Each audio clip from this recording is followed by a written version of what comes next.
The growth master of the ossuary throne had never smelled fear on his own bridge before, and the smell of it now turned his 3 stomachs to stone.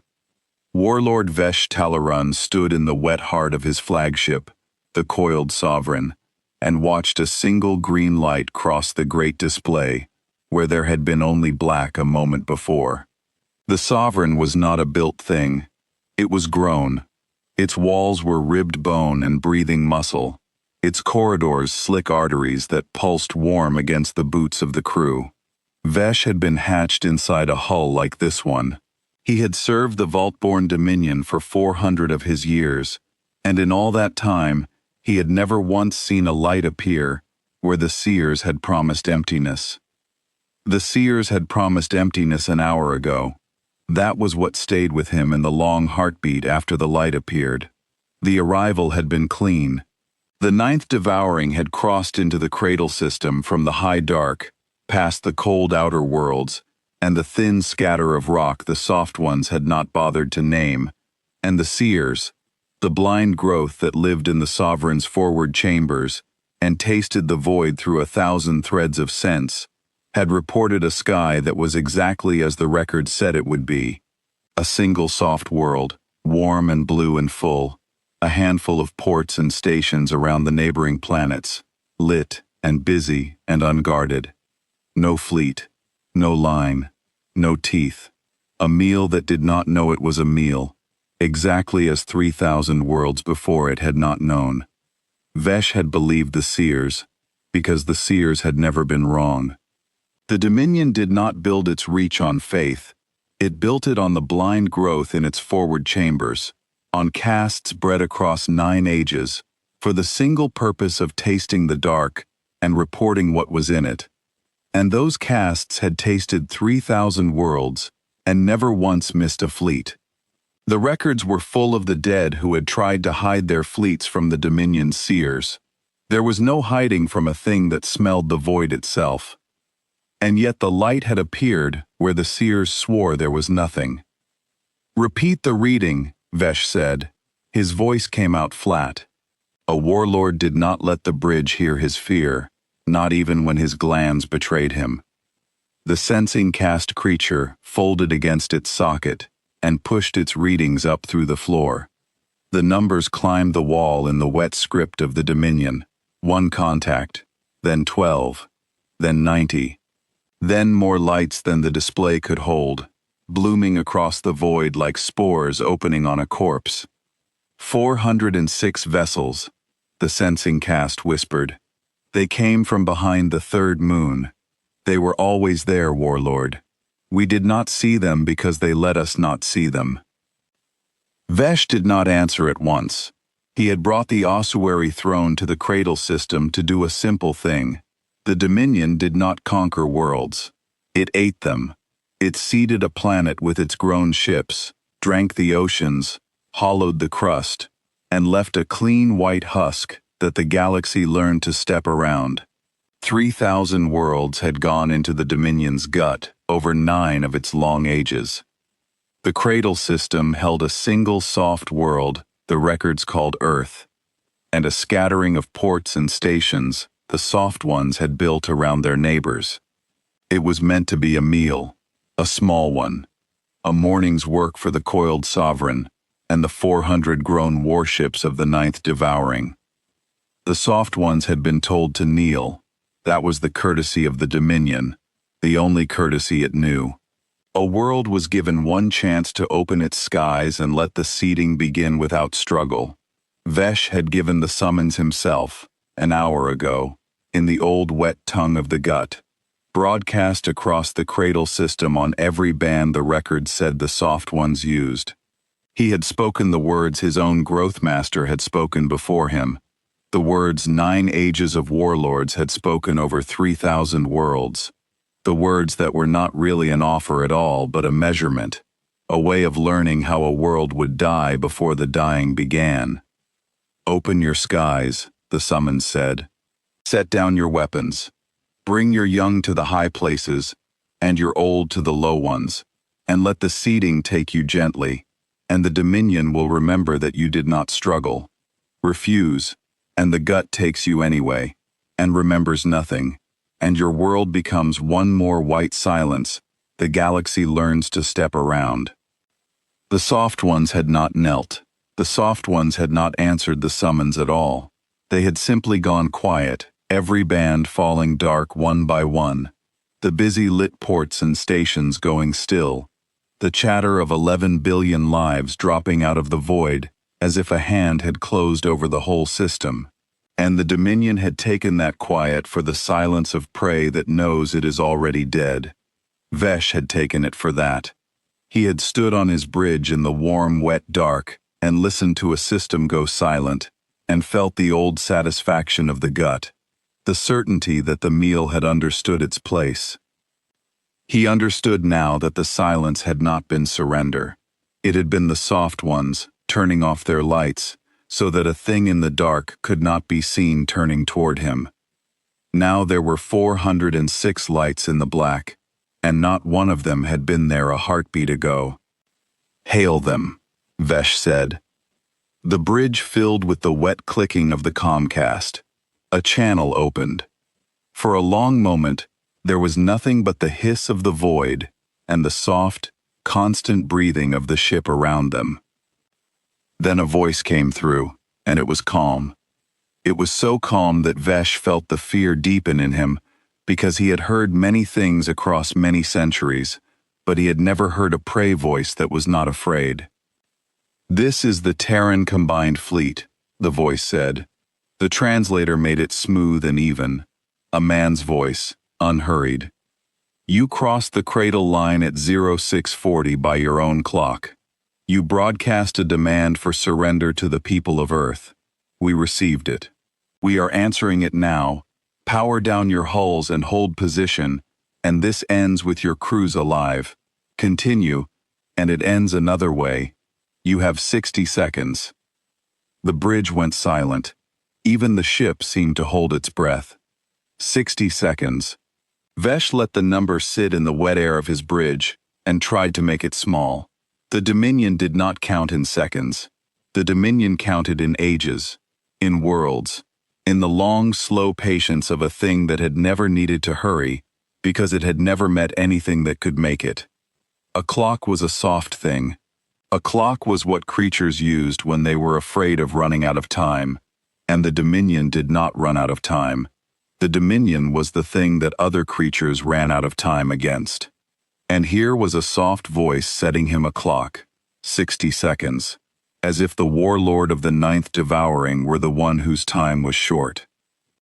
The insult of it should have been enough to burn the fear out of him. It was not. Vesh Talaroon had eaten worlds. He had stood over the drained husk of a planet and watched its last sea boil away into space. He had broken 3 rival broods of the Dominion and worn their growth master's shells on his belt.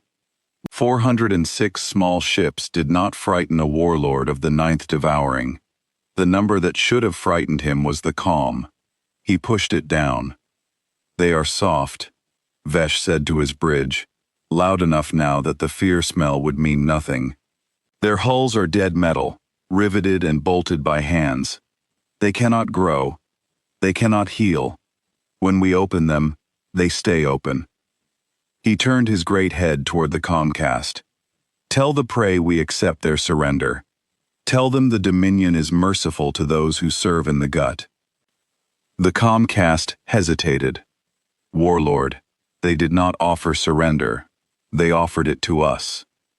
For the first time in 400 years, Vesh Talaroon had nothing to say. The count on the wall stopped climbing. 406. The lights held perfectly still in the dark, evenly spaced, in a pattern no living fleet would ever make, because living fleets drifted, living fleets breathed, living fleets could not hold a line that did not waver. These ships held it as if they had been bolted to the sky. 40 seconds, the calm voice said.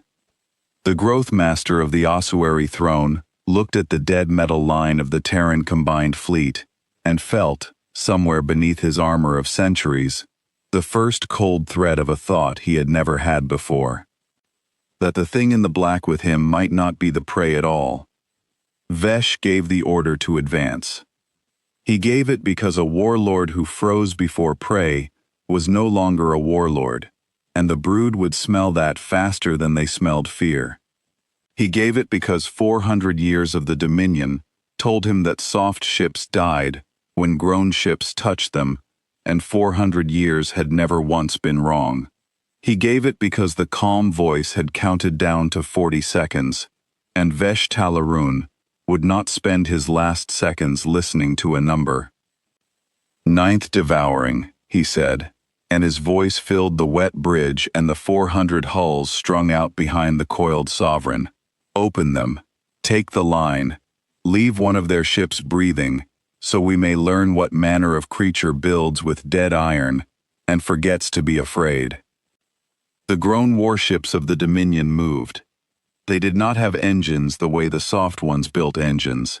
They had hearts, vast pumping organs in their bellies that drove rivers of charged fluid through their hulls and pushed them through the dark on tongues of plasma the color of infection. 400 of them surged forward as one, a tide of bone and muscle and hunger, jaws of biocannon swelling along their flanks.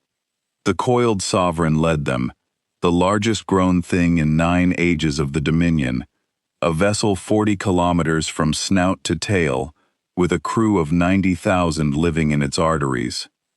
Nothing had ever survived its charge. Nothing soft had ever even slowed it. Vesh felt the charge in his own body, because the warlord was joined to the sovereign, and the sovereign was joined to the brood, all of them strung together on the living tether that bound the Dominion's ships, snout to snout across the dark. He felt the 400 hearts take up the same rhythm, faster and faster, the great surge of the gut readying itself to feed. It was the oldest feeling he knew. It was the feeling he had been hatched for. 3,000 times the Dominion had felt this exact surge in the moment, before a world opened. And 3,000 times the world had opened, and there was a part of Vesh, beneath the cold thread of his new fear, that could not truly believe this time would be different, because no time ever had been. The sensing cast's voice cut across the surge. "Warlord, they are letting us close. They are not maneuvering. They are not firing. They are simply waiting." A pause. "I do not like it, Warlord. Prey runs. Prey scatters. Prey does anything but wait." The Terran combined fleet did not move at all. 30 seconds, the calm voice said into the Sovereign's bridge. It had not closed the channel. It was simply waiting, the way a thing waits when it has already decided how the waiting ends. Vesh watched the line of 406 dead metal ships grow no larger and no smaller, perfectly still, perfectly spaced, and he understood for the first time that the ships were not built like any vessel he had ever drained. They were long and clean and angular, gray as old ash, and they bristled with shapes whose purpose he could not read. There were no eyes on them. There were no mouths. There was nothing that looked like it could be hungry, and that was the part Vesh could not make his mind hold. The Dominion understood hunger. It did not understand a weapon that did not eat. "Sensing cast," he said. "What are their hulls?" The creature pushed its terror up through the floor before it pushed its answer. "Layered, Warlord. Metal over ceramic over metal, and beneath that, something cold. They run no living systems. Nothing in them breathes. The center of each ship is colder than the void, and it does not move, and I do not have a word for what it is." Vesh had a word. He had heard it once, long ago, from a dying seer of a rival brood, a word the Dominion did not like to keep in its records because it described a thing the Dominion could not eat. A machine, a made thing that made power without living. The Dominion had always laughed at such things. A made power could be cut, a living power healed. 20 seconds, said the voice. The two fleets closed. At the speeds the grown ships flew, 20 of the soft 1 seconds was nothing. was the space between one beat of the Sovereign's great heart and the next. The ninth devouring crossed the last of the gap, jaws swelling, plasma bleeding from 1,000 cannon mouths, and Vesh Talaroon rose to the full height of his shell and prepared to watch the soft ones come apart. 10, said the voice. And then the calm broke, just slightly, just once, into something that was not panic and was not mercy, but was simply the closing of a door. For the record, the voice said, you were warned. The count reached 0. The Terran combined fleet fired. Vesh did not see weapons. That was the thing he would carry for the rest of his short life, however long that proved to be. He had seen the biocannon of his own ships, the boiling spit of plasma, the lances of charged fluid, the swarms of seeded spores that ate a hull from the inside. He knew what a weapon looked like when it was about to be born. The swelling, the bleeding, the heat. The dead metal ships did none of it. They simply were not firing, and then they were, and the space between those two states was too small for his eyes or his instruments to hold. Lines of white crossed the dark. They were not beams. They were not bolts. They were lines, perfectly straight, thinner than a hair and brighter than a sun, drawn from each gray hull to a point in the tide of grown ships and then gone, on and off in the same instant, faster than the Sovereign's sensing cast could say they had happened. And where each line touched a grown warship, the warship stopped being a warship. It was not torn open, it was not burned.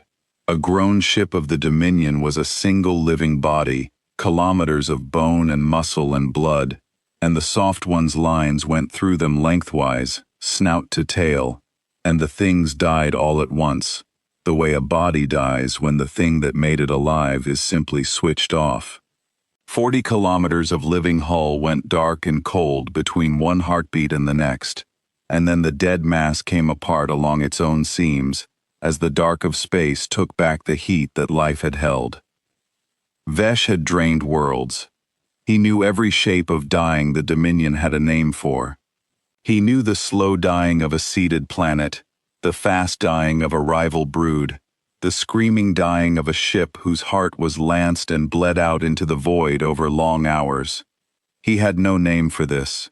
The soft one's lines did not hurt the grown ships. Hurt was a process. Hurt took time. The lines did not take time. They reached out across the closing dark and touched a living warship, and the warship was simply no longer alive, with no moment of dying in between, no scream, no struggle, nothing for the warlord's mind to hold on to, except the sudden absence where a brother ship had been. It was not like watching something die. It was like watching something be unmade, edited out of the world by a hand that did not even seem to be straining. The ninth devouring lost 60 ships in the first second. A grown warship of the Dominion did not die quietly, even when it died all at once. Each of the 60 had been a world unto itself. A hull 40 kilometers long or more, 10,000 of the brood living and working in its arteries, a heart the size of a moon, and a mind grown across decades to think the slow thoughts of the gut. When the white line switched them off, all of that ended in the same instant, and the dark between the fleets filled with the slow tumbling wreckage of 60 living moons, gone suddenly to stone. Frozen blood crystallized into vast red clouds, cooling bones snapped along its seams, and drifted apart in pieces the size of cities. And in the back of every surviving warlord's mind, the tether carried the death of each, sharp and total, 60 wet tearings in the space of a single breath, and then 60 more, and the bridge of the coiled sovereign filled with the sound of a brood feeling itself die. Vesh heard the brood die. The grown ships of the Dominion were joined, snout to snout, by a living tether of shared sense, and when one died, the others felt it. A wet tearing in the back of the mind, the worst pain a Dominion creature could know. 60 of those tearings came at once, Then 60 more. Then the sensing cast was screaming, a sound Vesh had never heard from that calm, cold creature in 200 years of service. They are not slowing, the sensing cast shrieked. Warlord, they are not even moving. They are holding the line. They are firing from where they stand. They have not advanced one length. That was the second thing Vesh could not make his mind hold. His own ships were charging, were closing, were spending everything to reach the enemy. The enemy was not charging at all.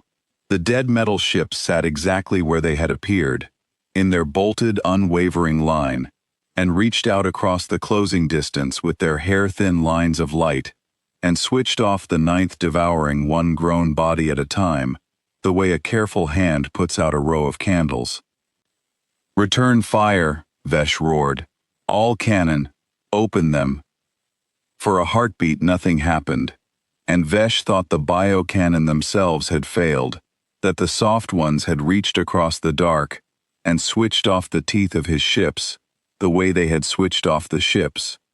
Then the cannon answered, and the dark between the two fleets filled with the living storm of the gut, and the warlord understood that the teeth still worked. It was only that the soft ones did not care whether they worked. They had not bothered to disarm the Dominion. They had simply built hulls that did not need them to. The grown ships fired. They were not without teeth, the warships of the Dominion. 1,000 bio-cannons spat plasma and charged fluid, and the swarming spores that had eaten 3,000 worlds. A storm of living hunger thrown across the dark at the gray, unmoving line. It reached the Terran ships. Vesh watched it reach them. For one heartbeat he let himself believe. Then he watched the storm break against nothing. Not against the hulls, against nothing. Each gray ship sat inside a skin of cold light, a bubble of something his instruments could not name, and the plasma struck that skin and slid away. The spores struck it and died, because the cold beyond the skin was colder than any place a living thing could grow. The charged fluid that had drowned worlds touched the dead metal hulls and ran off them like water off stone, and the stone did not even seem to notice. "Their hulls hold," the sensing cast said, very quietly now, all the scream gone out of it. "Warlord, we are throwing the strength of 9 ages at them, and their hulls hold, and they have not moved, and they are still firing." Vesh tried to make himself believe it was a trick. The Dominion had broken many tricks across 9 ages, illusions and false fleets and worlds, that pretended to be stronger than they were. A skin of cold light that turned aside plasma, a line of ships that held without wavering, a voice that did not fear. These could be tricks, could be a thin shell of cleverness over a soft and breakable core. He told himself that. He needed it to be true, the way he needed the heart to beat. But the count on the wall did not care what the warlord needed. It fell, and fell, and each number that dropped off it was a brood gone cold. 100 or 1,000 of his kin switched off in the dark, and the tether in the back of his mind tore and tore and tore, until the tearing was a single long wound that did not stop. There was no trick in the count. The count was the truest thing on the bridge. Another wave of white lines crossed the dark. 80 more grown ships went cold and came apart. In his desperation, Vesh reached for the one thing the Dominion had that no other power in the galaxy possessed. The grown ships did not only fight, they bred. A warship of the Dominion, even as it died, could spill its spore vaults into the void, and the spores would find any hull they touched and root in it, and begin to eat. And 3,000 worlds had learned that the Dominion did not stop dying so much as it kept killing after it was dead. Vesh gave the order, and the dying ships of the ninth devouring vomited their vaults into the dark, a tide of seeded spores vast enough to crust a continent, every one of them hungry, every one of them aimed at the gray line. The spores reached the skins of cold light, and the skins did not even slow them, they simply ended them. The cold beyond each gray hull was colder than the space between stars, colder than anything a living spore could survive, and the tide of hunger that had eaten 3,000 worlds struck that cold, and froze, and died, and drifted, a vast glittering dust of stillborn spores, against hulls that had not registered the attempt. The Dominion's last and most terrible weapon, the thing that made it the thing the galaxy stepped around, was so far beneath the Soft Ones' notice that they had not built a defense against it. They had simply built ships too cold to be eaten, and the cold did the rest, without a single mind aboard the Gray Line ever having to think about it. They did not even target the spores, the sensing cast said, in a voice gone hollow. Warlord, the spores died on their own. The Cold Ones did not lift a weapon against the thing that ate the Tashan worlds. They built a hull that does not notice it. We have brought the apex weapon of 9 ages to a fleet that finds it beneath defending against. Vesh looked at the count on his wet bridge wall. 400 ships of the 9th devouring had charged. 200 remained. The number had been falling for 9 of the Soft Ones' seconds. He had eaten worlds. He had broken broods. He had stood at the snout of the greatest grown thing the Dominion had ever raised and believed, as every warlord before him had believed, that there was nothing in the galaxy that the Dominion could not, in the end, swallow. The calm voice spoke again, and it had not changed at all. That was the worst of it. The Soft Ones were unmaking the 9th devouring, and the voice that spoke for them had not changed by a single degree. You are down to 200 hulls, the voice said. We can stop now. Power down and hold, and your crews live. We do not want your dead. We are telling you that twice, because the first time, you did not believe us. This is the second time. There will not be a third.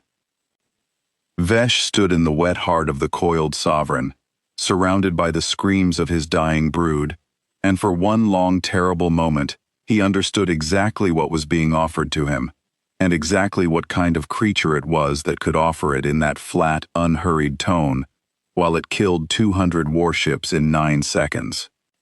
The Dominion had always told itself a story.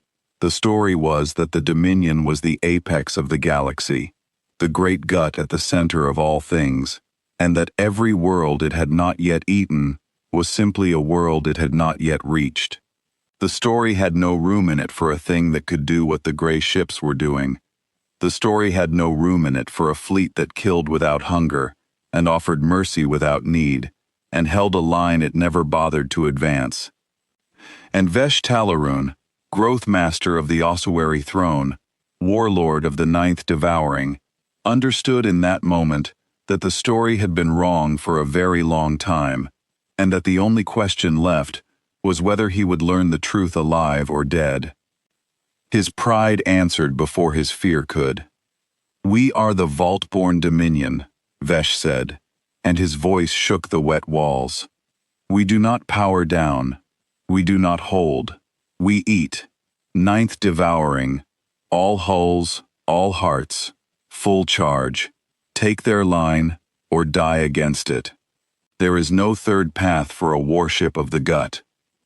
He gave the order, and in the giving of it, some cold and honest part of him, the part that had survived 400 years, precisely because it never lied to him, told the warlord the truth he was choosing not to hear. The order was not a plan. It was not strategy. There was no version of the next 13 seconds in which 200 grown ships took that gray, unwavering line, and Vesh knew it, the way the sensing cast knew it, the way the comcast knew it, the way every creature on the bridge knew it, as they readied themselves to die. He gave the order anyway, because it was the only order the story allowed, because the Dominion had a single answer to everything, and the answer was the gut, and Vesh Talaroon did not, in that moment, know how to be a thing that gave any other answer. The Soft Ones had offered him a third path twice, and twice the story had reached up through 400 years and 400 ages and closed his throat around the only word the gut had ever taught him to say. Eat. The 200 grown ships that remained surged forward as one. And the calm voice on the coiled Sovereign's bridge let out a small sound, very soft, that the translator could not turn into any word at all, but that Vesh would understand later, much later, when he had time to understand things. It was the sound a person makes when they have given someone every chance, and watched that someone refuse the last one. The second charge of the 9th devouring lasted 4 seconds. Vesh counted them, because counting was the only thing left to a warlord whose orders no longer mattered. In the first second, the gray line fired again, and the white lines went through 40 grown ships and switched them off. In the second second, the Sovereign's flanking broods reached the place where the soft one's line should have ended, and found that it did not end, that the gray ships had spread wider than his sensing cast had ever reported, that there was no flank to turn because the line was not a line at all, but the visible edge of something much larger, that he had only been allowed to see in part. In the third second, the dead metal ships moved for the first time. They did not charge. They did not break formation. They simply slid. All 406 of them at once, sideways and apart, opening their perfect line into a perfect net, and the remaining grown ships of the Dominion flew into the gaps, the way a swarm flies into a window it cannot see. The white lines crossed and crossed and crossed. In the fourth second, there was no 9th devouring left except the coiled Sovereign, drifting alone in a field of cooling bone, its 90,000, and its warlord, and the slow, wet beat of its single enormous heart. The tether went silent. That was the thing Vesh would remember longest, longer than the lines or the count or the field of cooling bone. For 400 years there had been other ships in the back of his mind, always. A low, warm chorus of brother hulls, strung together across the dark, the constant murmur of the brood that was the truest sound a Dominion creature ever knew. He had never heard silence on the tether. Even in the deepest dark between worlds there had been the brood. Now there was nothing. 400 grown ships, 400 broods, gone in 13 seconds, and the place where they had been was a silence so complete that Vesh's mind kept reaching into it, again and again, expecting the chorus, finding only the cold. The coiled Sovereign was the last voice on the tether, and the coiled Sovereign was alone. The calm voice did not gloat. Vesh had braced for gloating. The Dominion gloated. The Dominion stood over its drained worlds and sang the long hymn of the gut, and Vesh had assumed that all things that won did the same, because he had never lost. But the voice did not sing, it simply spoke, and now there was a name attached to it, offered the way one offers a name to an equal, or to a witness. This is Fleet Admiral Corin Vane, Terran Combined Fleet, aboard the carrier Lantern of the North, the voice said. Your escort is gone. Your flagship is intact. We left it intact on purpose.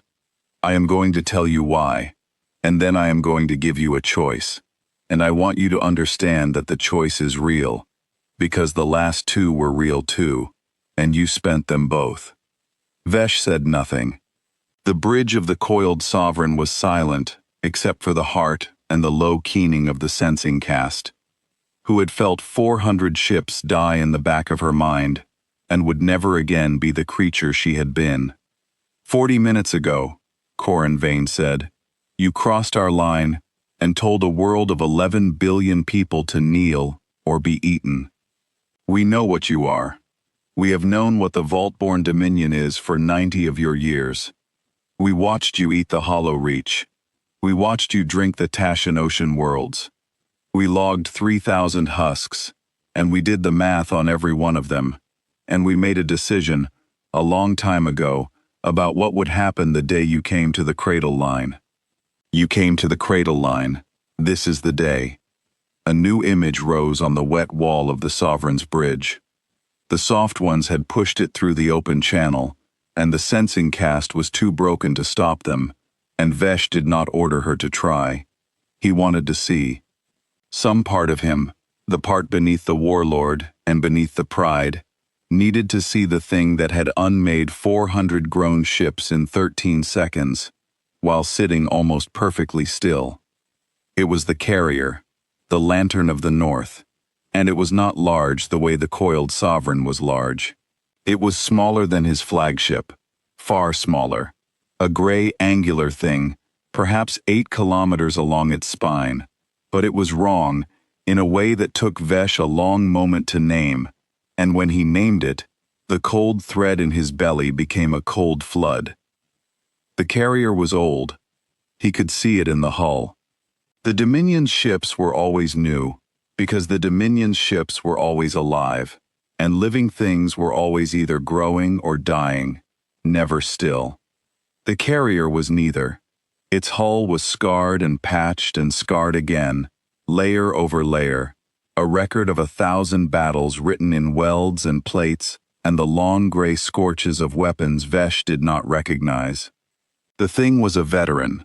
The thing had been fighting, and surviving, and fighting again, for longer than Vesh had been alive.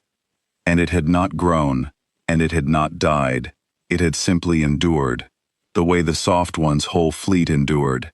Dead metal that refused to stop. "You're looking at the lantern," Corin Vane said, and there was something in the voice now, not warmth but something next to it. "She's 140 years old. She's older than me. My grandmother served on her. We don't grow our ships, Warlord. We don't eat worlds to feed them. We build them with our hands, and when they're hurt, we mend them with our hands, and they last. The Lantern has fought in 19 wars. She has never once been boarded. She has never once been lost. And she is the oldest and the slowest ship in the line you just charged." Vesh looked at the 405 other ships behind the carrier, the gray net spread across the dark, every one of them as scarred and patched and enduring as the Lantern, and he understood the shape of the thing he had brought his brood against. Not a fleet that had been built for this morning, a fleet that had been built and rebuilt across 140 years for the single purpose of being there, on the line, on the day, whenever the day came, and whoever brought it. "You keep thinking we are prey," Corin Vane said, "because we are soft, and we do not grow, and we built our ships with hands. I want to fix that, because it is the thing that killed your brood, and it is the thing that will kill you if you let it. We are not prey. We are the thing that has been here the whole time, holding the line you never knew was a line, waiting for the day a gut big enough to matter, finally crawled up to the cradle and opened its mouth. You are not the apex, Warlord. You never were. You are just the largest thing that had not yet met us." Vesh listened, and a part of him, the Warlord part, the part that had broken 3 rival broods, searched the soft one's words for a weakness, the way it had searched the gray line for a flank. There was a thing all conquerors believed, and the Dominion believed it most of all, that any creature which boasted was a creature trying to cover a fear.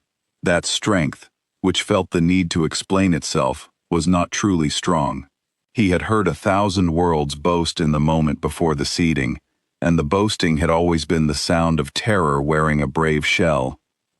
But the soft one was not boasting. That was the thing Vesh's warlord mind could not get its teeth into. There was no terror under the words, no brave shell over a soft fear. The voice explained itself the way a teacher explains a lesson to a slow student, patiently, without anger, because the teacher has all the time in the world, and the student has already failed the test. The soft one was not trying to frighten Vesh into believing it was strong. It had already proven it was strong, 13 seconds ago, in a field of cooling bone. It was simply trying to make sure the warlord understood why, because understanding was the only thing the soft one seemed to want from him, and Vesh could not, for all his 400 years, work out why a thing that had already won would care so much that its enemy understand. Vesh found his voice. It came out smaller than he wished. Then why am I alive? Because of the 11 billion, Corin Vane said. Earth, our home. You told them to kneel. They are afraid right now. Every one of them, looking up at a sky with 400 of your ships coming down out of it. And they do not yet know that it is already over. I could send you home in pieces. The fleet wants me to. Half my captains have ancestors in the Hollow Reach husk, and they have waited their whole lives for a Dominion warlord to come to their line, and they would not blink to switch you off the way we switched off your brood. The image on the wall changed. It showed the world the records called Earth, blue and white and turning, soft and small, and full of 11 billion frightened lives, and around it, between it and the cooling bones of the ninth devouring, the gray net of the Terran combined fleet, holding. But we did not build this fleet to be the Dominion, Corin Vane said. We built it to be the thing the Dominion is not. So here is your choice, Warlord Vesh Talaroon of the Ossuary throne, and it is the last one you will get from me. Power down the coiled sovereign. Open your channels to my boarding teams. Give us your records, all of them, every husk and every drained sea, and every world your gut has ever eaten. And in return, your 90,000 live. Your ship is not killed. You carry the truth of this day home to the Vault-born Dominion, and you tell every brood and every growth master and every gut still hungry in the dark that the cradle line is closed, and that the things on the far side of it do not kneel, and do not grow, and do not lose. Vesh stood very still. Or, Corin Vane said, and the calm came back down over the voice like a closing hand.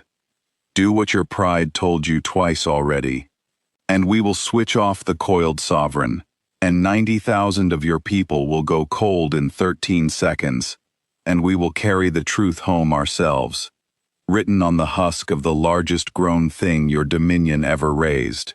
Either way, the galaxy learns the same lesson today. The only thing you choose is whether you are alive to have taught it. The wet heart of the coiled sovereign beat once, twice. Vesh felt the eyes of his bridge on him, the sensing cast and the comcast, and the broken-minded crew who had felt 400 ships die, all of them waiting to see whether their warlord would spend their lives the way he had spent the ninth devouring. The records, Vesh thought. The soft one wanted the records. That was the strangest demand in a day full of strange things. The Dominion's records were not treasure. They were not weapons. They were 9 ages of accounting, the long dry ledger of every world the gut had eaten, kept not out of pride, but out of the deep habit of a thing that ate so much, it needed to remember what it had already swallowed.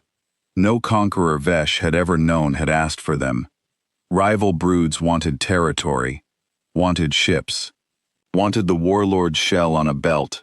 None of them had ever wanted the ledger, and here was the soft one, who had just killed 400 grown ships without raising its voice, asking for the one thing in the coiled sovereign that Vesh had never once thought to guard, the accounting, the memory, the long white list of the dead.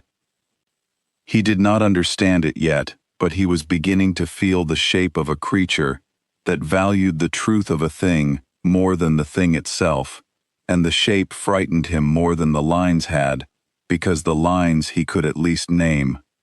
How long, Vesh said, do I have to decide? There was a pause on the channel, when Corin Vane answered. For the first and only time, Vesh heard something at the edge of the human voice that might almost have been kindness, and that was the most frightening thing of all. Warlord, the Admiral said, you crossed our line 43 minutes ago. We told ourselves a long time ago that whatever came to the cradle, the answer would be over in an hour, because an hour is how long it takes a frightened world to stop being able to breathe. and we were not going to make our people wait longer than that. You have 17 minutes. I would not spend them the way you spent the first two. The channel stayed open, and because it stayed open, Vesh heard a thing the Admiral perhaps had not meant for him to hear, or perhaps had. A second voice came across the link, low and hard, a woman's voice this time, speaking to Corin Vane and not to the warlord. Admiral, this is Hollis. On the bright recompense. My grandfather's name is in the Tashan rolls. So are 1,100 others on the ships in my squadron. We have a clean firing solution on the flagship. We have had it for 90 seconds. You give the word, and that thing is a husk, and 90,000 of the people who drank my grandfather's ocean go cold, and not one of us will lose a moment's sleep over it. You don't owe it 17 minutes. You don't owe it one. Say the word. There was a pause. Then Corin Vane answered, and he did not lower his voice, and Vesh understood that the warlord was meant to hear this too. Captain Hollis, the Admiral said, I know whose names are in the Tashan rolls. I read them every year on the day. I know exactly what we are owed, and I know exactly how easy it would be to collect it, and I am telling you to hold your fire, because we are not here to collect what we are owed. We are here to close the line. A husk closes nothing. A husk just makes the next one come angrier. Stand down your solution, Captain. That is an order, and it is the right one. And in 40 years you will understand why, even if you do not understand it now. Another pause. Then, quietly, almost too quiet for the translator, holding fire, Admiral. The solution is yours if you want it. I won't want it, Corin Vane said. Vane out to the squadron, and Vesh Telarun, who had eaten 3,000 worlds and never once been afraid, understood that he had just listened to the soft ones argue about whether to let him live, and that the side which spared him had not won because it was weak or sentimental, but because it was disciplined, because the soft ones had decided a long time ago what kind of thing they were going to be, and they held that line as steadily as they held the line of ships, even against their own grief, even against 1,100 names in the rolls. He looked at the 17 minutes on the wet wall of his bridge, and began, for the first time in 400 years, to think. 17 minutes. Vesh had commanded the deaths of worlds in less time. He turned from the wet wall and looked at his bridge. The coiled sovereign held 90,000 lives, but the bridge held only those who mattered. The senior castes grown to think, and not merely to feed, and Vesh read their shells as a warlord reads his brood. The sensing caste was broken, and would follow him anywhere now, into death or into surrender, because she had nothing left to want. The Comcast was afraid and wished to live, and at the back of the bridge, where the great arteries fed into the sovereign's heart, stood brood second Kale Voran, who was young and whole, and had not yet felt enough ships die to learn what Vesh had just learned. Warlord, Kale said, and his voice was strong and clean, and full of the thing Vesh had walked in with 43 minutes ago. You cannot mean to consider it. I consider everything, Vesh said. That is why I am a warlord, and you are a second. They killed the 9th devouring. Kale's shell flushed dark with grief and rage. 400 grown ships, 400 broods. Our kin, warlord. And you stand here and let the prey set us a clock. He stepped forward, into the warm light of the heart, and the crew watched him, the way a brood watches when one of its own challenges the snout. The coiled sovereign is the greatest ship in 9 ages. We have not even struck them with her true cannon. We charged with the lesser broods to test them. We have not given them the sovereign herself. It was true. That was the thing that made Kale dangerous. The ossuary throne had held weapons in reserve, the deep cannon grown into the sovereign's spine across 40 kilometers, the spore vaults that had drained whole oceans, the great heart lance that no grown ship had ever fired, and survived to fire twice. Vesh had not spent them. A warlord did not spend his ship's life weapons on a skirmish, and until 13 seconds ago, 400 soft ships had been a skirmish. And it was true in another way that made it worse. Kale was not wrong that the Sovereign had teeth the Ninth Devouring had never shown. The flagship of the ossuary throne was a weapon, 9 ages in the making, the single most terrible grown thing the Dominion had ever raised, and a part of Vesh, the oldest and proudest part, the part that had worn 3 Growth Master's shells on his belt, wanted nothing more than to see the soft ones meet it, to see the gray line falter, just once. To watch the calm voice learn, just for a heartbeat, what it felt like to be afraid. 400 years of the gut wanted that. Wanted it with a hunger so deep, it was almost the hunger itself. But 400 years had also taught Vesh the difference between wanting a thing and being able to have it. And the wanting, however deep, did not move the count on the wall. The count had reached 0, 13 seconds ago. Everything Kale wanted lay on the far side of a number that had already run out. "Give me the cannon, warlord," Kale said. "Give me the heart lance. Let me show the prey what the Sovereign is, and let me die showing them, if that is what comes. Better that than to power down and carry their words home like a thing that has been eaten and spat back out. The Dominion does not surrender. The gut does not kneel.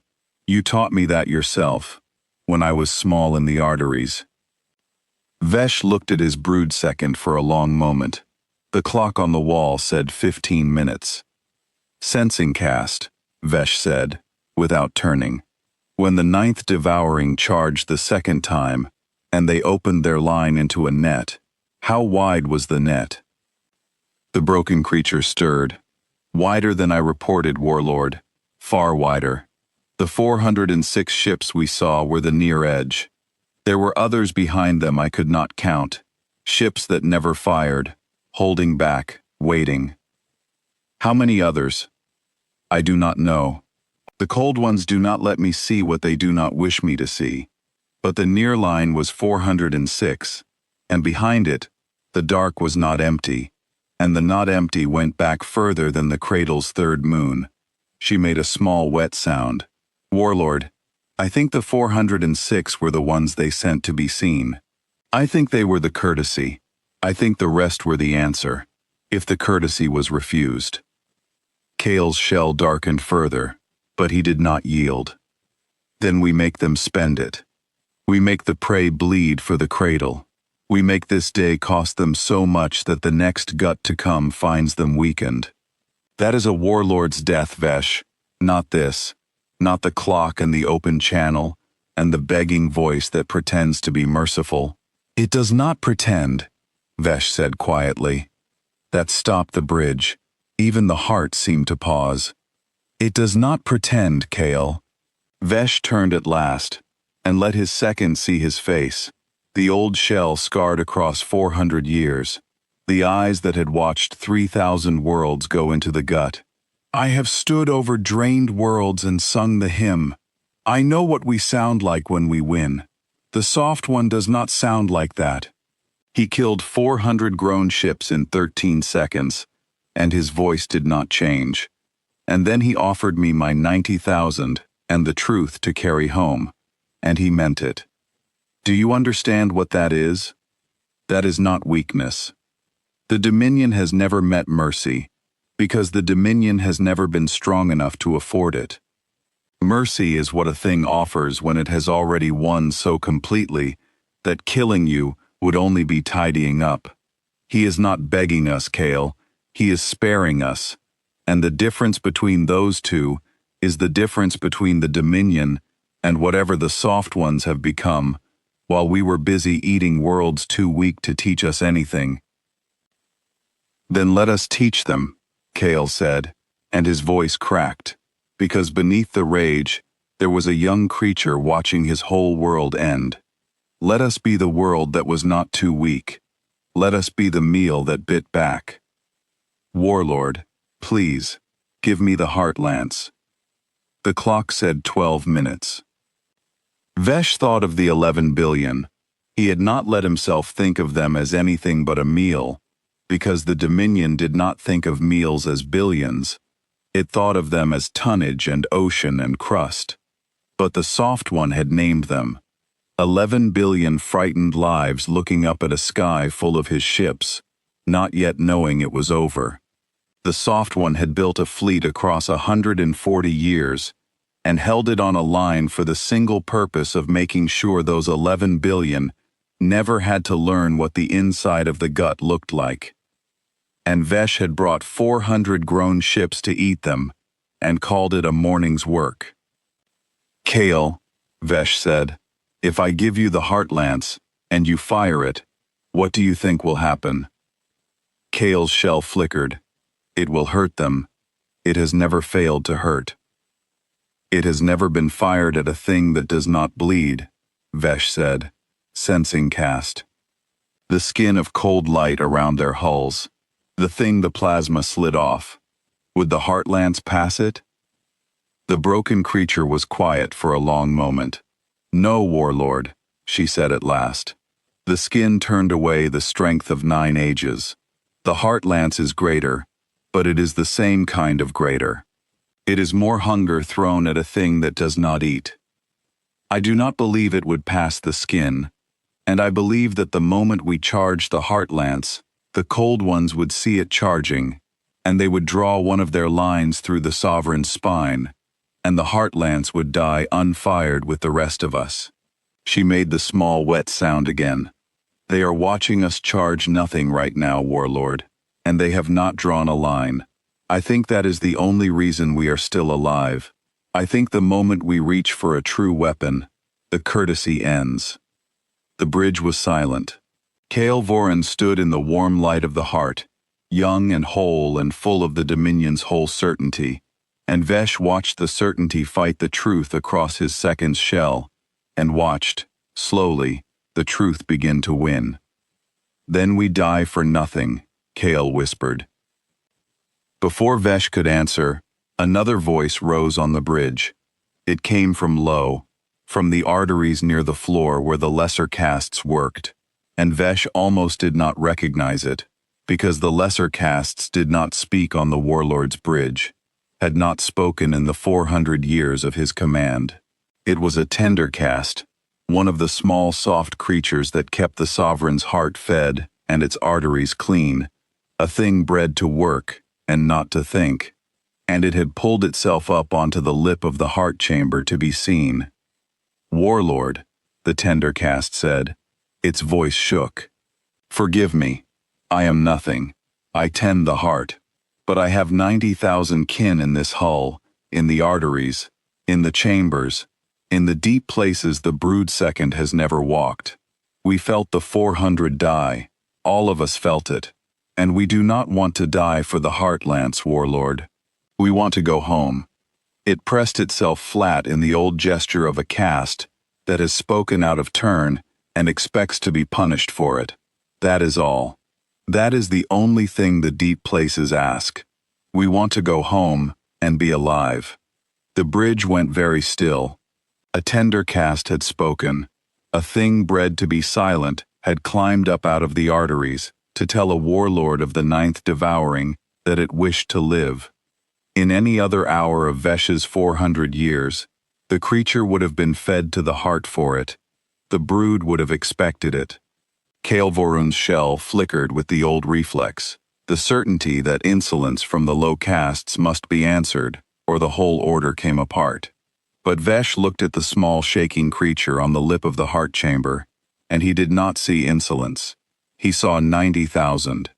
He saw the deep places of his own ship, full of small, soft kin who tended the heart and cleaned the arteries, and had felt 400 broods die in a single tearing wound, and who wanted, all of them, only the one thing the soft ones had offered, and the warlord had twice refused. "You are not nothing," Vesh said quietly, and his bridge heard him say it, and the saying of it was its own small kind of ending. "You are 90,000. You are the only thing I have left to spend or to save. Go back to the heart. Tend it. You will not die for the heart lance. You have my word. And the word of a warlord is the last thing the gut leaves him. The tender cast slid back down into the arteries, and Kale Voran watched it go, and Vesh watched Kale, and saw the certainty in his second crack a little further. We do not die at all, Vesh said. That is what I am trying to make you see. The soft one is not asking us to lose. The Dominion already lost, the moment 400 ships went cold, and we could not so much as scratch the oldest hull in their line. That is over. It is finished. It was finished in 13 seconds, and nothing you or I do with the time that is left will change it. The only thing left to decide is whether 90,000 of our brood go cold for your pride, or go home with the truth in their mouths. He stepped close to his second, close enough that the young creature could smell that the warlord's fear glands had gone quiet, that whatever Vesh felt now, it was not fear. I have spent 400 years being the largest thing that had not yet met them, Kale. I do not intend to spend my last 12 minutes being the stupidest. The clock said 10 minutes. Kale Voran looked at his warlord for a long moment. Then, slowly, the dark drained out of his shell, and what was left underneath was not surrender, and was not defeat. It was something the Dominion did not have a word for, because the Dominion had never needed one. It was a young creature learning, all at once and far too fast, that the story he had been hatched inside was not the whole of the world. What do I tell the brood? Kale said. Tell them the truth, Vesh said. Tell them we met a thing greater than the gut, and it let us live so that we could say so. Tell them the cradle line is closed. Tell them that for 9 ages we believed we were the apex, and that today we learned we were only the largest thing that had not yet been measured. He turned back toward the wet wall, toward the open channel, and the calm, patient voice, and the gray net holding around the small blue world. And tell them that a warlord of the 9th devouring chose, in the end, to be the thing that carried the truth home, rather than the thing that died refusing to hear it. He raised his great head toward the channel. Admiral Corin Vane, Vesh said. This is Warlord Vesh Talarun of the Ossuary Throne. I'm here, Warlord, the calm voice said. The clock on the wet wall said 9 minutes. I have made my decision, Vesh said. Tell me your decision, Corin Vane said, and tell me plainly, because I have 11 billion people holding their breath, and I would like to let them breathe. Vesh Talarun closed his eyes. He thought of the 9th devouring, 400 grown ships, 400 broods, gone cold in the dark in 13 seconds. He thought of 3,000 husks, 3,000 drained worlds, 3,000 silences that the Dominion had called victory. He thought of the small blue world turning beneath the gray net, and the 11 billion who did not yet know that the thing coming out of their sky had already been stopped. I am powering down the coiled sovereign, Vesh said. I am opening my channels to your boarding teams. I am giving you the records of the vault-born Dominion, all of them. Every husk and every drained sea, and every world the gut has eaten in 9 ages. And I am carrying the truth of this day home. He opened his eyes. The cradle line is closed, Admiral. I will say so to every brood, and every growth master, and every gut still hungry in the dark. I will say it for as long as I live, and I have just learned that I will live longer than I deserve. There was a silence on the channel. Then Corin Vane let out a breath, and for the first time the calm cracked all the way open, into something tired and human, and very old. Thank you, Warlord, the Admiral said. I mean that. I have given that speech 4 times in my career, to 4 different things that came to our line, and you are the first one that listened. The other 3 are husks. I did not want a 5th. Vesh turned to his bridge. Power down the hearts, he said. All hearts. Bleed the cannon. Open the channels. Brood second Kale Voran has the bridge. The coiled sovereign yields. The great heart of the sovereign slowed. Vesh felt it in his own body. The long, warm pulse he had lived inside for 400 years. The rhythm of the gut, slowing and softening as the grown ship powered down around its 90,000. It did not die. The soft ones had been clear about that. The ship would live. The crew would live. Only the hunger was being set down, and Vesh found, to his own surprise, that setting it down did not feel like dying. It felt like the first quiet he had ever known. He had powered down ships before, of course. A grown hull was lowered and woken many times across its life, between worlds, between feedings. But this was not that. This was the hunger itself going out. For 400 years the gut had been the floor beneath every thought Vesh had ever had. The low, constant pull of a thing that always wanted, that was never full, that measured every world and every star, and every rival by the single question of whether it could be eaten. He had never known himself without it. He had not known there was a self underneath it to know. And now, as the heart slowed, and the hunger drained out of the coiled sovereign and out of him, he found that there was something there after all. Something quiet and old and tired that had been buried under the gut for 4 centuries, and that it was not afraid, and that it did not want to eat anything at all. It only wanted, the way the Tendercast had wanted, to go home and be alive. He wondered, in that strange new quiet, how many warlords before him had carried that buried self their whole lives, and gone into the dark, never once meeting it. 3,000 worlds had died so that the gut would stay fed, and the buried self would stay buried. The soft ones had reached across the dark and switched off the gut, just for a moment, just enough, and in the gap it left, Vesh had met the creature he might have been, if the Dominion had ever once been beaten early enough to teach him there was another way to be. The boarding teams came across in small gray craft, blunt and patched and old like everything the soft ones built.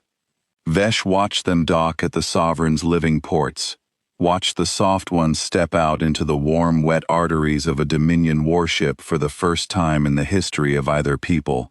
They wore hard suits and carried weapons, but they did not fire, and they did not gloat, and they did not sing. They moved through the coiled sovereign the way careful people move through a thing they have decided not to destroy. And Vesh, watching them, understood that this too was the mercy, this restraint, this enormous unhurried calm in creatures who could have switched off his whole world, and chosen instead to walk through it gently. He watched a pair of them stop in the great forward artery where the seers lived, the blind growth that had sworn the sky was empty. The soft ones did not harm the seers. They studied them, the way a careful traveler studies a strange animal that cannot hurt him, and then they moved on, and Vesh understood that even the thing that had failed him most completely, the thing whose failure had brought the 9th devouring to its death, was beneath the soft one's notice as a target. They had not come to punish, they had come to take the truth, and to leave the living alive. It was the strangest army that had ever walked the arteries of a Dominion ship, and it frightened Vesh more, in its gentleness, than any boarding party of screaming knives would have. A soft one came onto the bridge. She was small, far smaller than Vesh, her face soft and strange and unarmored, and she carried herself without fear among 90,000 of the things that had come to eat her home. She lifted the dark visor of her suit so that the warlord could see her face, and Vesh understood that this, too, was a courtesy, a thing offered between equals or between witnesses. "Warlord Talaroon," she said. The translator made her voice young. "I'm Commander Pel Aturo, Terran Combined Fleet. The Admiral sends his respect. We'll take your records now, if you'll allow it, and then we'll see you and your people safely home." "You are not afraid," Vesh said. It was not a question. He had simply never seen it before. A soft thing standing unafraid in the gut, and he needed to say it aloud to believe it. The commander considered him for a moment. "We were afraid this morning, Warlord," she said. "When your 400 ships crossed the cradle line, every soul on Earth was afraid, and so was every soul in this fleet, including me. We're not afraid because we won. We're afraid less because we did what we built ourselves to do, and it worked. And now we get to be the thing that walks through your ship, instead of the thing that ends up a husk in your records." She paused. "Fear isn't the absence of softness, Warlord. We're soft, we bleed. We don't grow, and we don't heal. And when you open us, we stay open. We just decided a long time ago that being soft was not the same as being prey. And then we spent 140 years building the fleet that proved it."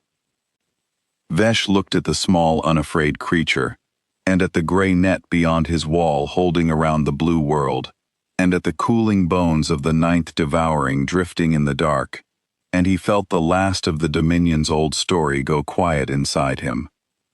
"Why do you build with hands?" he asked. He did not know why he asked it.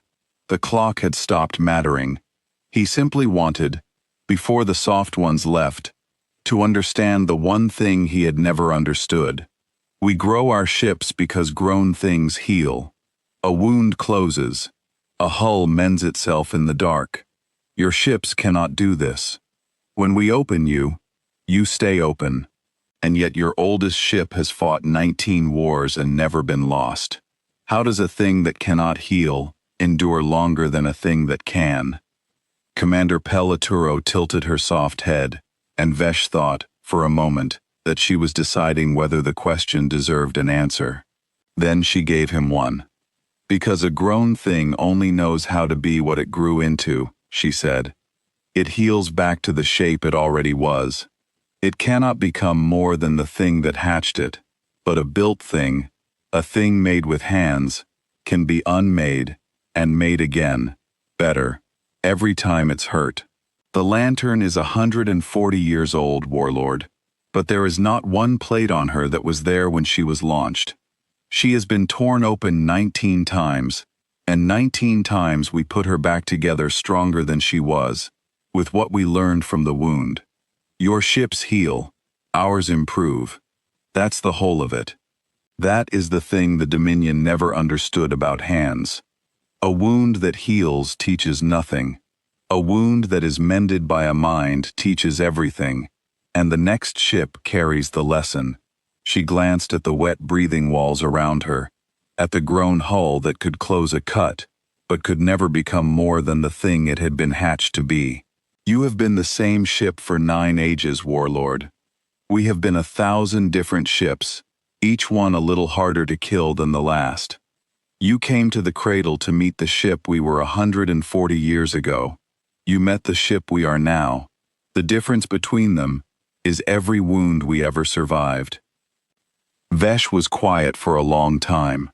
The heart beat slow beneath the powered-down hull. He thought of the Dominion, unchanged across 9 ages, the same gut, the same hunger, the same single answer to everything, healing always back to exactly what it had been. And he thought of the soft ones, torn open 19 times and rebuilt 19 times stronger, carrying every wound forward as a lesson, instead of letting it close and be forgotten. "Take the records," he said at last. "Take all of them, and tell me one thing more, Commander, before you go home to your 11 billion. The Admiral said there were ships behind your line, ships that never fired. How many?" Commander Pellaturo was quiet for a moment. Then she did a thing Vesh did not expect. She told him the truth. 406 was the welcome, Warlord, she said.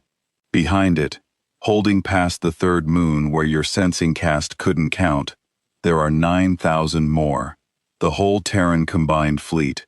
We've been building it for 140 years, for the day a gut big enough to matter finally came to the cradle. The 406 were never going to be enough on their own. If you'd given the Lantern's line everything and broken through. They didn't have to be. They just had to be enough to teach you what the rest would do. She lowered her voice, and the translator lowered it with her. "You're carrying a true thing home, Warlord. The cradle line is closed. But the truer thing, the thing you should make sure the Dominion understands, is that the 400 ships that stopped you this morning were the part we were willing to show." Commander Pellaturo paused at the edge of the bridge before she went, and looked back at the Warlord one last time, and did a thing that Vesh would turn over in his mind for the rest of his days. She lifted one soft hand, palm open, and held it out toward him, not in threat, not in command, but in some gesture of her people that the records did not hold and the translator could not name. Vesh did not know what it meant. He only knew that she offered it the way one offers a thing to an equal, and that no creature in 9 ages had ever offered the Warlord of the 9th Devouring anything at all, except worlds to eat and broods to break. "For what it's worth, Warlord," she said quietly, "I'm sorry about your brood. I mean that. I read the count off our boards while you were deciding, 400 ships, and somewhere in my chest a part of me that has trained for this my whole life was glad, because of the rolls, because of the husks, because of every name we read on the day. But there is another part, the part the rolls don't reach, and that part counted 400 ships full of the living and did not feel glad at all. We don't enjoy this. That's the thing I want you to carry home along with the rest. We are very good at it, and we will do it every time, to anything that comes to the line, and we will not enjoy a single hour of it. If the Dominion ever wonders whether the soft ones hate them, tell them the truth. We don't. We just stopped you. There's a difference, and I hope your people are someday the kind of thing that can tell it apart." She lowered her hand and turned and was gone into the gray craft with the records and the rest of the boarding teams. Vesh Talaroon stood in the powered-down heart of the greatest grown ship in 9 ages of the Dominion, and felt, beneath his 400 years and his scarred old shell, a thing he had spent his whole life believing only soft creatures felt. He felt small. And then, slowly, he felt something else, something the gut had never taught him, and the soft ones had not meant to teach him, but had taught him anyway, simply by being what they were. He felt relief, the relief of a creature who has carried a false story his whole life, and has finally, at the very end, been allowed to set it down. The Dominion was not the apex. It never had been. And the not being it, after 400 years of the weight of it, felt less like defeat than like waking from a long fever into a cold, clean morning. The boarding was finished in 20 minutes. The records of the Vault-born Dominion, 9 ages of husks and drained seas and silences, passed from the wet vaults of the coiled sovereign into the patched gray holds of the Terran ships, and the soft ones read them, and did not sing, and did not gloat, and simply added them to whatever long, careful account they had been keeping since before Vesh was hatched. Vesh watched the accounting leave him, world after world after world, the long white list of the dead, flowing out of his ship, and into the keeping of the only creatures in the galaxy, who seemed to think the dead were worth remembering by name. And he understood, watching it go, why the soft ones had wanted it. Not as a weapon, as a witness. The Dominion had eaten 3,000 worlds and remembered them only as tonnage. The soft ones would remember them as worlds. The truth of them would not die in the gut after all. It would live in the patched gray holds of a 140-year-old fleet, carried forward the way the soft ones carried everything forward, as a lesson that did not heal closed and disappear. When it was done, the gray net opened, not into a kill line this time, into a road. The Terran combined fleet drew back its 406 visible ships, and the 9,000 it had never shown, and made a lane in the dark that pointed away from the cradle, and back toward the long deep silence of the Dominion, and the calm voice of Fleet Admiral Corin Vane came onto the bridge of the coiled sovereign one last time. "You're free to go home, Warlord. the Admiral said. Your hearts will run, your crew will breathe, nobody will follow you, and nobody will trouble you on the way. And when you cross back over the cradle line, you'll be the first thing in 90 years to leave it the way it came in, alive. Use it, tell them what you saw. And Warlord, one more thing. Speak it, Admiral, Vesh said. There won't be a second chance for the next one, Corin Vane said, and the calm was all the way back now, settled and patient, and 140 years deep. We gave you 3 this morning because you were the first, and because the 11 billion needed to see that we are not what you are. But you'll be carrying the truth home, so the next gut won't be the first. The next gut will already know, and a thing that already knows, and comes anyway, doesn't get the welcome. It gets the rest of the fleet. Make sure the Dominion understands the difference. It's the only mercy I have left to offer, and I'm offering it through you. The channel closed. The coiled sovereign turned in the dark, alone, the last ship of the 9th devouring, and pointed her snout down the lane the soft ones had opened. Her great heart took up its rhythm again, slow and warm, and she began the long road home, past the cooling bones of 400 broods, past the third moon, where 9,000 patched gray hulls held in silence and watched her go, past the cradle line that no gut of the Dominion would ever cross again. The road home led through the field of cooling bone, and the coiled sovereign did not hurry through it. There was no way to hurry through it. 400 grown ships made a great deal of wreckage, and the soft ones had not cleared it, and so the last ship of the 9th devouring spent its first quiet hour, drifting slowly through the ruin of everything it had brought to the cradle. Vesh stood at the wet wall and made himself watch.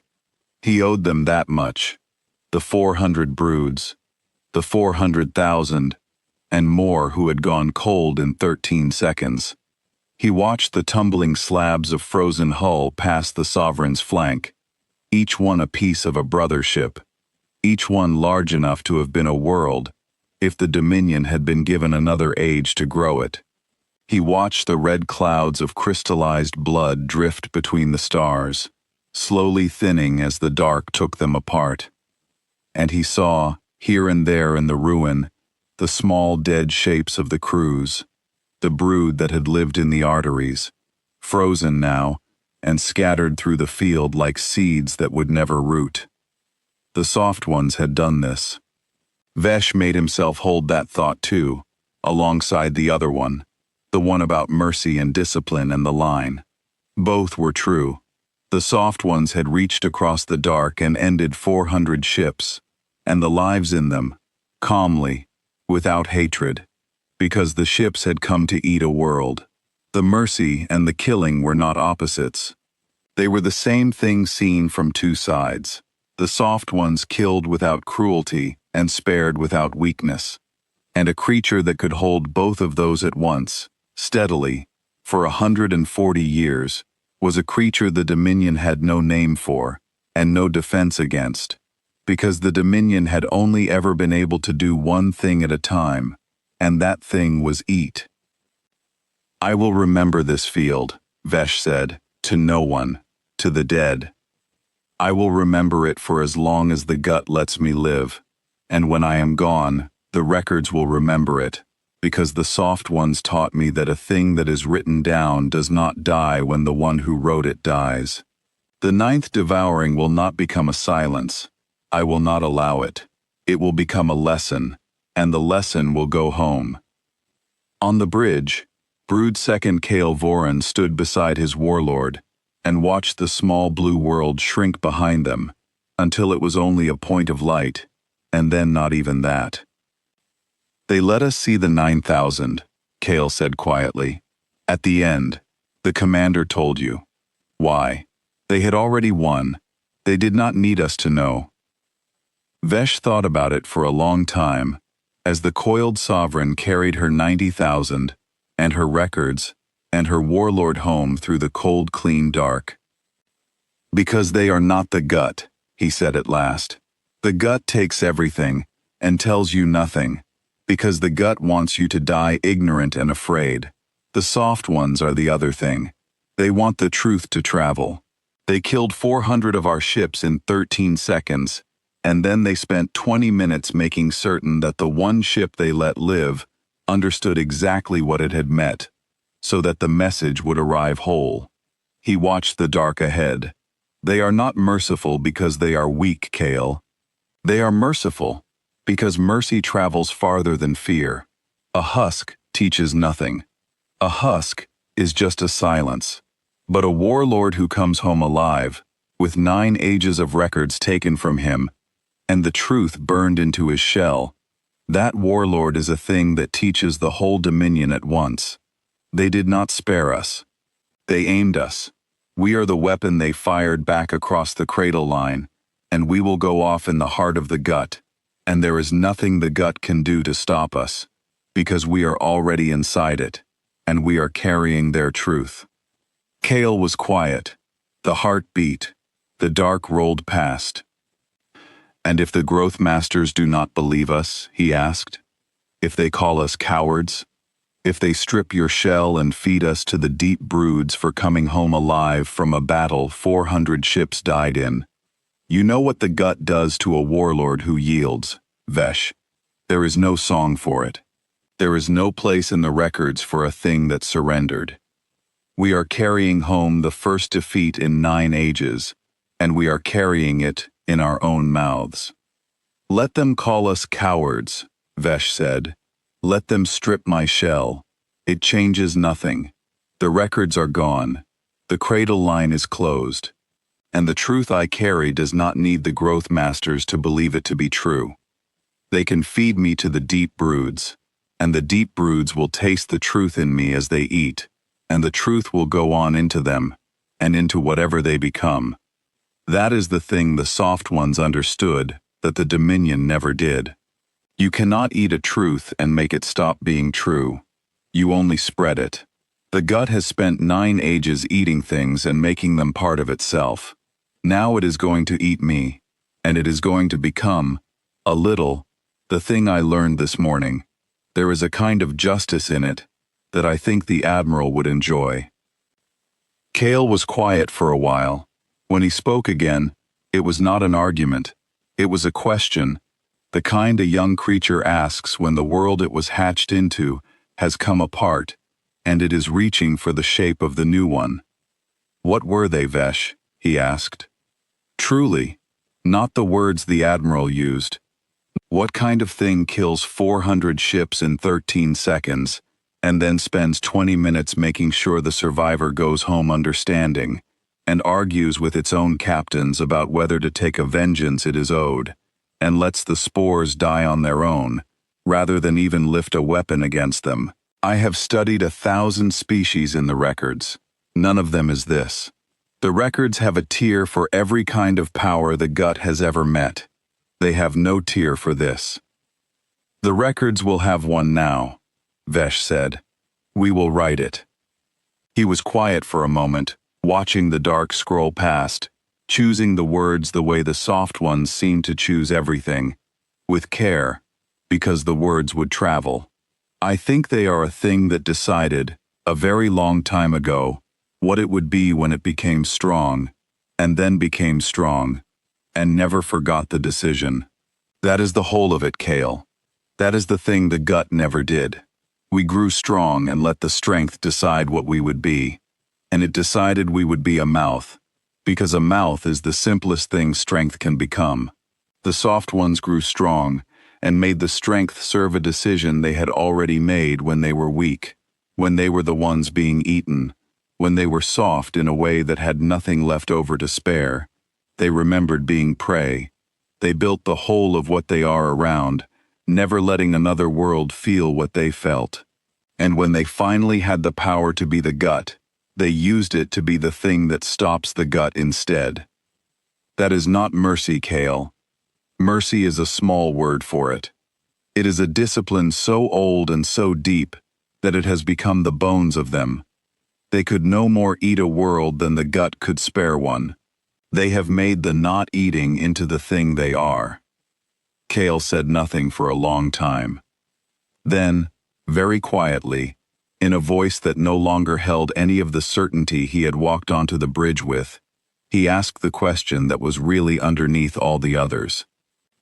"Will they listen?" the young creature asked. "The growth masters, the deep broods.